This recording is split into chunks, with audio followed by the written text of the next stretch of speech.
The British steam engines. In the São Paulo Railway, there are several steam engines. They are the ones that are glimpsed by man, have the strength to pull the burden that before only 100 arms could achieve. They were steam engines.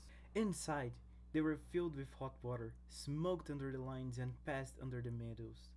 In the São Paulo Railway, the essence was coffee, pumping in the veins that grew through the earth. It was from the seedling to the roasted coffee that generated the coming and going of the locomotives. In the São Paulo Railway, there were two steam engines called Mary. Painfully common name. Another thing that both resembled were the standard SPR letters. Worked on the same railway and the black-green shades that covered machines like them. But otherwise, the two Marys were very different. One was Grumpy Mary. Grumpy Mary complained about everything. She thought that life was a nail of discomfort hammered daily, but she didn't notice who was hammering was her. Unless she was isolated, be it with wagons or with the driver and fireman. She looked sour. Another Mary was very nice. Unlike the other, she had a silly face that lifted the mood and lowered the weight of the job. She knew that few took her seriously when the subject was not gibberish, but she was useful. They kept a pinch of respect, and for nice Mary, it was more than enough. The hot afternoon continued. There were still hours of service. The coffee wagons already lined up waited to be taken away. Railway outside called Mary. Grumpy Mary waited for them to shunt the coffee behind her tender, when nice Mary was on her way to be coupled behind. Two Marys on the same service. Dissatisfied, Grumpy Mary called an employee of the station. Hey, so-and-so! Nice Mary came closer and stopped gently. She heard little of the conversation, leaving Grumpy. Oh no, another Mary! Can't I work alone for once? Hello! Nice Mary cut it. Grumpy Mary felt the presence of the other Mary. She sighed to the employee. How unpleasant. She whistled and forced the wheels to move. She frightened the listening man. Nice Mary felt the pull on her buffers. Afraid of breaking the coupling, she followed the rhythm of the other Mary. All right, let's go, Nice Mary said, whistling next.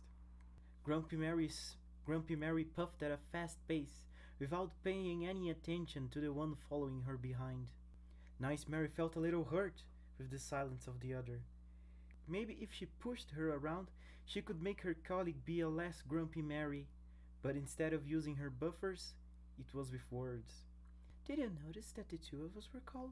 Probably because the crew at the station is new. Soon they won't even need to look at us and they'll already know. The other Mary remained silent. I must have seen you several times, but I have never met you beyond your name. Silence. She thought that she would never open, but she answered. You never knew me beyond my name. Nice laughed uncomfortably. Oh, of course. There comes a time when the name loses meaning when you get into the habit of nicknaming. Maybe a nickname is the new name, but I'm not sure. Maybe. But do you like your nickname, Grumpy Mary? Engines sometimes accept the nickname given, but there are some that don't even have names, but they are happy with their number. Let's say it's a numerical number? Nice Mary kept on talking, hoping that the other one would answer, but Grumpy Mary was pumping her pistons, getting rid of the gibberish.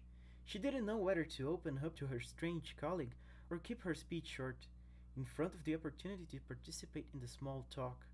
Keep her nickname. In fact, she didn't want to, but she hadn't tried to change in times where her grumpiness was passively tolerated between engines and humans. She had only accepted. Grumpy Mary woke up to reality. She saw that nice Mary was still talking. Can you close your whistle mouth and be useful? I beg your pardon, Nice Mary said. I just wanted you to answer so I could get to know you better.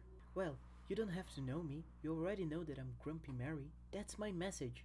The conversation stopped on the way as they puffed along the tracks. Arriving late afternoon, Nice Mary was disappointed, but she was convinced to try again, for the last time, to talk to Mary before her hopes vanished. A more intimate dialogue, perhaps, would work.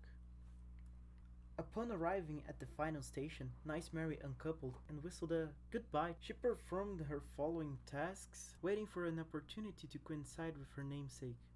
She was intruded by the gossip of the other engines.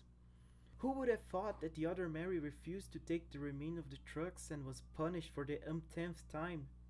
Grumpy Mary was sulky, more bitter than espresso. Not only that, as there are newcomers in the middle of the São Paulo Railway, they barely know their nicknames. Since Nice was mistaken for the other, her reputation also got dirty. She just wanted to be useful. Grumpy Mary finished the job, full of anger, looking for an isolated place of locomotives and wagons of superficial judgment. She hid in the small shed at the end of the siding, taking advantage of the sunset to cool down her boiler. Nice Mary saw the Nice Mary saw her colleague stopping and slowly approached her. Grumpy was about to close her eyes when she saw the other one face to face. The shed has only one space. You can leave. It's mine, said Grumpy Mary. Who said I'm going to sleep here? Nice Mary answered. I came here to ask a question. Grumpy Mary subtly widened her eyes. She thought for a while and said, No, but I can't change. Everyone thinks Grumpy Mary it's Grumpy Mary, and Nice Mary is Nice Mary. That's how it works, because everyone accepts it, and one day I'll settle for it. Do you think you like that nickname? Yes. Why? Guess what? She said. I don't want to be nice anymore. Grumpy Mary didn't expect an engine to open her feelings, probably the most detestable one of the SPR. She didn't know how to answer. She wanted to expel her from the entrance of the shed. But the other one continued. I'm stuck being nice, but I want to feel more than happy. I want to feel anger. I want to feel sadness. I want to feel not only for the others. In other ones, I want a little freedom to be selfish.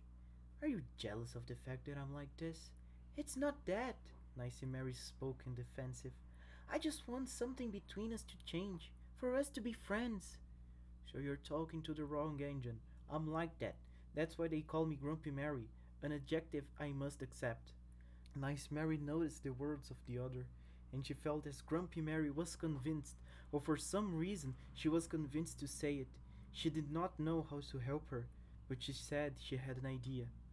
If I leave her now, we will meet in one way or another. We'll fight in the future and break buffers.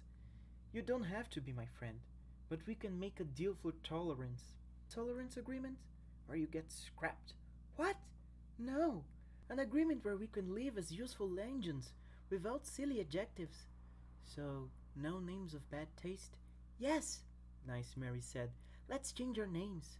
Grumpy Mary agreed. And they both thought of a definitive name for themselves.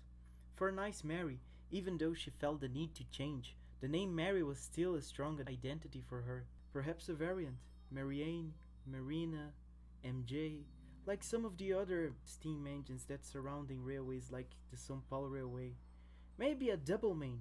She thought, and decided. My name will be Mary Inez. Inez to be short and Mary Inez to be long. And yours, Mary, only. Inez puffed happily while Mary closed her eyes to rest. They weren't good friends, but they were even.